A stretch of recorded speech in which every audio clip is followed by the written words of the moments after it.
today we're at the Houston Auto Show, and the first press conference that we checked out was the Alfa Romeo booth. So I'm here with Gian. Tell me a little bit about, the 4C and what's different from last year whenever y'all first brought it here. So last year at the Houston Auto Show, we brought the 4C Coupe, which was our first introduction of Alfa Romeo back in North America.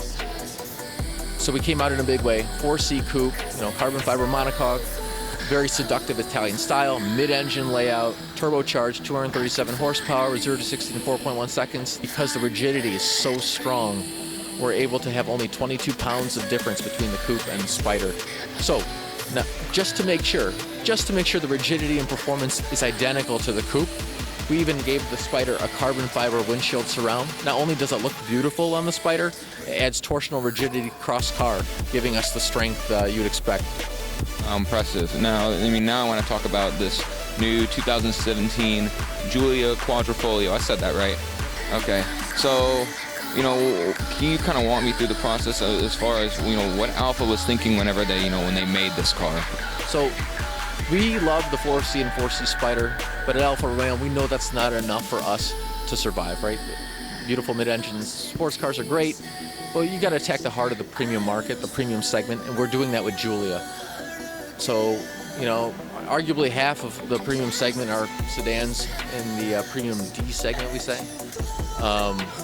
Giulia puts us into the ballpark where we need to be. It puts us on the field, and it does it in a big way. Not only do we have an all-new architecture that gives Giulia the foundation to be a high-performing premium sedan, but we've made sure that from a technology, performance, design standpoint, is arguably the best of what Alfa Romeo is to a segment that's more mainstream. So not only is Alfa Romeo going to be more attainable, right? Now we're going from 2 seats to a 5-seater car.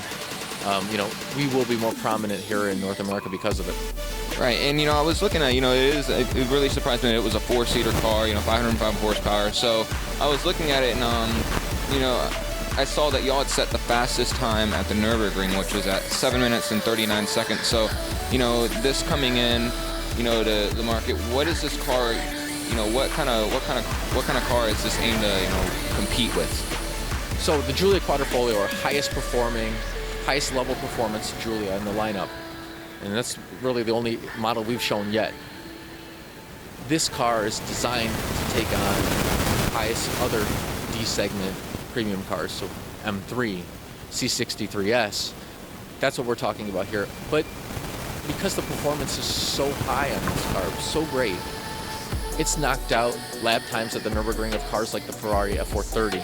I mean, that's a mid-engine, ultra-high performance car.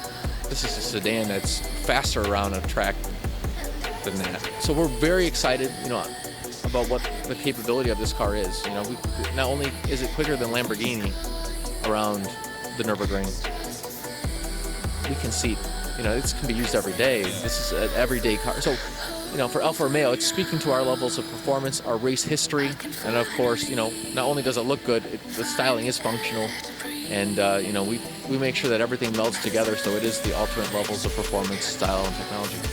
Right, and I know in what I see a lot of other manufacturers like Ferrari, Lamborghini, it's the little things that matter. So what has Alfa done in order to make this this 5-seater car get a lap time this fast? To be record-setting at the Nürburgring is a huge deal, and you can't get it just by one group working together or one group working alone, just focusing on the handling.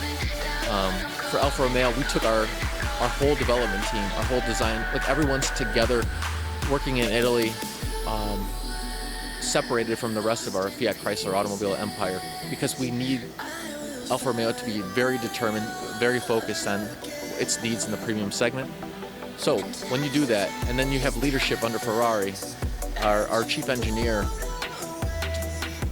did the Ferrari 458. I mean, we're taking the best talent to make sure that the Giulia Quadrifoglio delivers on its performance promise, not only for Alfa Romeo brand, but for all the Alfa Romeo enthusiasts out there that want to see Alfa Romeo come back to the great Alfa Romeos that we always talk about. The reason, the timing and all the things that, when we look back at Alfa Romeo history, that includes Enzo Ferrari working for Alfa Romeo.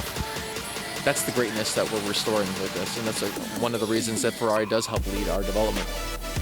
Okay, and my last few questions I probably had for you with this car is, what's the price that y'all expect it to be at, and is the engine, it's a 3.8, correct? 2.9 actually. It's a 2.9.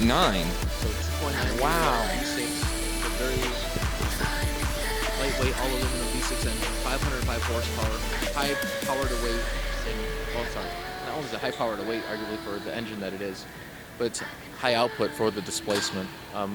We have, for instance, in this segment alone, we're talking best-in-class horsepower with 505. One of our German competitors needs a V8 to even get in the 400 range of something of this displacement. So we're very proud with the level of output that this gives us. It's Ferrari derived, the latest levels of technology. It's a twin-turbo, bi-turbo engine, and it's only for the Quadrifoglio, only for our 4-leaf clover model. Wow, and one thing I saw when I was walking around it is I saw it had carbon ceramic brakes. Now, is that a standard feature, or is that an option that you add on to it? So for the Giulia Quadrifoglio, Brembo's all around standard. You can upgrade to the 6-piston Brembo carbon ceramic brakes, which we all would agree is not only does it look awesome, but the stopping performance is phenomenal. Yes, it's definitely an option for this car. It really keeps with the carbon fiber theme of the Giulia. The Quadrifoglio has a unique carbon fiber roof, carbon fiber hood, unique carbon fiber trim, even carbon fiber drive shaft, all to get the weight down, because we want best-in-class power to weight. And here we're about 7 pounds for every horsepower. So, with all this carbon fiber, I was expecting this car to, start at maybe something like $100,000, but you said the price was around 60 or 70. So we're actually going to start the Giulia around 40,000. The model you have behind will be around 70, because again, this is the pinnacle of the Giulia lineup. Our more mainstream models will be starting around 40,000. It's also a turbocharged engine, but a 4-cylinder, 276 horsepower, available with rear-wheel drive or all-wheel drive. Again, driving level performance, even at our entry-level model, all the way up to the Quadrifoglio. Again, we want Alfa Romeo to be an extension of the driver, regardless of which models they choose. We're offering the best performance possible. All right, well, y'all, you heard it first from Alfa. Thank you so much for your time. I appreciate it.